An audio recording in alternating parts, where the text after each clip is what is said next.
ជំរាបសួរបាទខ្ញុំបាទឈ្មោះវុធីស្គីចាស្រីមរៈជាសិស្សនៃជំនាញគីមីចំណេះហានៃមហាវិទ្យាល័យបច្ចេកវិទ្យានិងវិទ្យាសាស្ត្រដែលថ្ងៃនេះដែរខ្ញុំបានមកធ្វើពិសោធន៍តាក់ទងជាមួយនឹងការរកវត្តមានអាស៊ីតនិងបាសដែលគេហៅកាត់គឺ pH នៅក្នុងជ្រោតសក់ដែលយើងអាចរកវត្តមានអាស៊ីតនិងបាសនៅក្នុងជ្រោតសក់របស់យើងដែលបានផ្អាប់ទុកទៅតាមសីតុណ្ហភាពនីមួយៗនិងកំហាប់នៃអំបិលនីមួយៗជំរាបសួរអ្នកទាំងអស់គ្នានាងខ្ញុំឈ្មោះម៉ៃសេងអ៊ី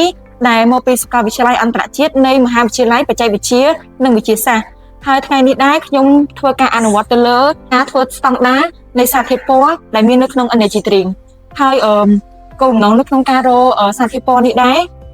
ដោយសារតែចង់ដឹងថាតើនៅក្នុងEnergy Drink នោះហើយជាមួយភាពជាជាមួយស្តង់ដារនោះថាតើវាលើសកម្រិតស្តង់ដារក្នុងការឲ្យមានសុវត្ថិភាពក្នុងការបរិភោគឬក៏អត់បាទជាដំបូងខ្ញុំជម្រាបសួរខ្ញុំបាទឈ្មោះអនលុនឆៃដែលជានិស្សិតសិក្សាផ្នែកគីមីចំណីអាហារឆ្នាំទី4នៃមហាវិទ្យាល័យបច្ចេកវិទ្យានិងវិទ្យាសាស្ត្រនៃសាកលវិទ្យាល័យអន្តរជាតិហើយពេលឆ្នាំទី4ដែរតាក់ទងជាមួយនឹងសាសនារបស់ខ្ញុំដែរគឺខ្ញុំបានសិក្សាទៅលើស្វែងរកការខ្លាយបន្លំ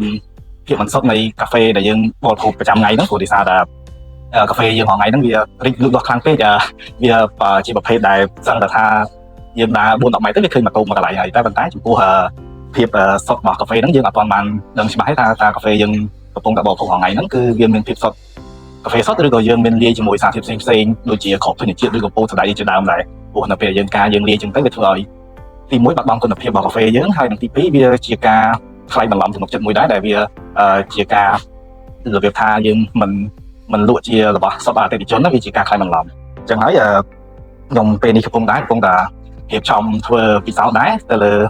ការសិក្សាពីការខ្លាយបន្លំទៅលើកាហ្វេរបស់យើងដែរហើយយ៉ាងនេះ sample របស់ខ្ញុំកំពុងតែធ្វើឥឡូវហ្នឹងគឺកំពុងតែច្រោះកាហ្វេសិនវាហើយនៅដំណើរការផ្សេងទៀតគឺយើងធ្វើតាម course ច្រើនទៀតជាចុងក្រោយនេះដែរតំណាងខ្ញុំជានិស្សិតដែលឆ្នាំទី4ក៏ចង់ជូនពរទៅកាន់បងប្អូនដែលគាត់ចិត្តប្រឡងស្នាប័ត្រទុតិយភូមិដែរជូនពរឲ្យគាត់ទទួលបានលទ្ធផលល្អហើយព្យាយាមក្នុងការប្រឡងចុងក្រោយគាត់មានអីដែរមានតែពាក្យអរគុណហើយនឹងជូនពរបងប្អូនប្រឡងទទួលបាននីតិល្អទាំងអស់គ្នា